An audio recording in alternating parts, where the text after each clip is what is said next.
بسم اللہ الرحمن الرحیم الحمدللہ رب العالمین والصلاة والسلام علی سید الانبیاء والمرسلین۔ محترم سامعین کرام، سلسلہ قربانی کے ساتھ ہم آپ کی خدمت میں حاضر ہیں۔ آج کی اس ویڈیو میں ہم قربانی کے حوالے سے چند باتیں آپ کی خدمت میں عرض کریں گے کہ قربانی کس پر کرنا واجب ہے، اور جب قربانی کا جانور خریدیں تو کن چیزوں کو مد نظر رکھیں، اس حوالے سے چند باتیں آپ کی خدمت میں عرض کریں گے۔ قربانی کے وجوب کا جہاں تک تعلق ہے، علماء نے 4 شرطیں بیان کی ہیں۔ اگر یہ 4 شرطیں کسی میں جمع ہو جائیں تو اس پر قربانی واجب ہو جاتی ہے۔ پہلی شرط ہے اسلام یعنی مسلمان ہونا، دوسری شرط ہے عاقل و بالغ ہونا، تیسری شرط ہے مقیم ہونا یعنی وہ شرعی مسافر نہ ہو، اور چوتھی شرط ہے صاحب نصاب ہونا۔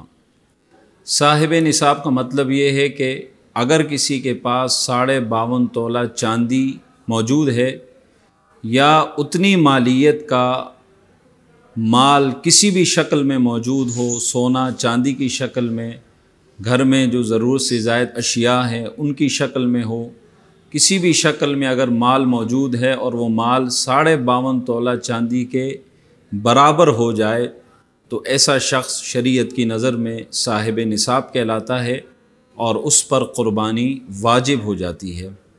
تو یہ 4 شرطیں اگر کسی میں جمع ہو جائیں تو اس پر قربانی کرنا واجب ہے اور اسے قربانی کا فریضہ ادا کرنا چاہیے۔ قربانی کے جانور کا عیوب سے پاک ہونا ضروری ہے۔ نبی کریم صلی اللہ تعالیٰ علیہ وسلم نے احادیث مبارکہ میں ہمیں یہ تعلیم عطا فرمائی ہے کہ قربانی کا جانور جب بھی خریدیں اس کے اندر عیب نہ ہو، جیسا کہ ایک حدیث پاک میں حضور علیہ السلام نے ارشاد فرمایا کہ قربانی کا جانور ان 4 عیوب سے پاک ہونا چاہیے، لنگڑا نہ ہو وہ، اسی طرح آپ علیہ الصلاۃ والسلام نے فرمایا کہ وہ کانا نہ ہو، فرمایا کہ وہ بیمار نہ ہو، بہت زیادہ بیمار نہ ہو، اسی طرح اتنا لاغر اور کمزور نہ ہو کہ وہ اس کی ہڈیوں میں گودا بھی باقی نہ ہو۔ تو ان احادیث سے اور دیگر احادیث سے ہمیں پتہ چلتا ہے کہ قربانی کا جانور جب بھی خریدیں وہ عیب سے پاک ہونا چاہیے۔ تو جب بھی آپ منڈی جائیں جانور خریدنے تو اسے چلا کر اچھی طرح چیک کریں تاکہ پتہ چلے کہ اس کی ٹانگیں وغیرہ سلامت ہیں۔ اسی طرح اسے چارہ کھلا کر چیک کریں تاکہ پتہ چلے کہ اس کے دانت جو ہے وہ سلامت ہیں۔ اسی طرح اس کی آنکھیں اچھی طرح چیک کریں، اس کو نظر صحیح آ رہا ہے۔ تو ہر طرح سے اچھی طرح تسلی کر کے قربانی کا جانور خریدا کریں۔ جو عام بیوپاری ہوتے ہیں ان کی بات پر ہرگز اعتماد نہ کیا کریں کہ یہ لوگ تھوڑے سے نفع کی خاطر لوگوں کی قربانی ضائع کرنے سے دریغ نہیں کرتے۔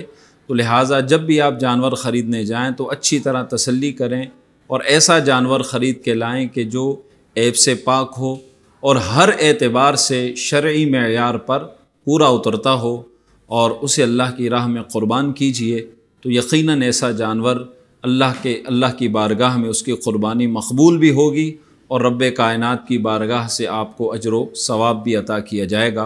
اللہ تعالیٰ کی بارگاہ میں دعا ہے کہ رب کائنات سب کی قربانیاں اپنی بارگاہ میں قبول فرمائے اور سب کو اخلاص کے ساتھ قربانیاں پیش کرنے کی توفیق عطا فرمائے۔ وما علیہ الا البلاغ المبین۔